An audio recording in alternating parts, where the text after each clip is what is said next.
मैं डीसीयू का भावनगर के बाद जब ये किसान जा रहे हैं, अगर वो इंशाल्लाह किसानों का अगर दर्द जानता होगा, ये किसान ही है जो मुल्क में गला पैदा करके देते हैं। जो उन्होंने गलत पर्चे दिए हैं इंशाल्लाह वो खराज करेगा।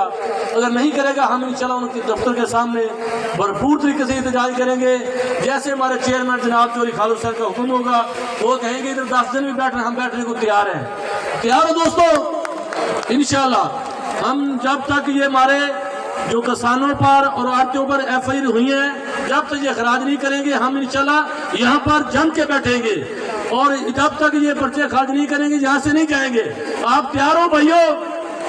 फिर एक नारा लगाओ, किसान इत्तेहाद जिंदाबाद, किसान इत्तेहाद जनाब चौधरी खालिद सर बार साहब। इंशाल्लाह हम चौधरी खालिद सर बार की क़यादत में अभी थोड़ी ही देर बाद ये काफिला लेकर भावनगर के DC ऑफिस के सामने एहतजाज पूरा में होगा।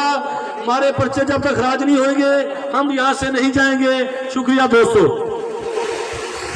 ये थे उकाड़ा मार जंगीर जो आपके सामने आपसे बात कर रहे थे।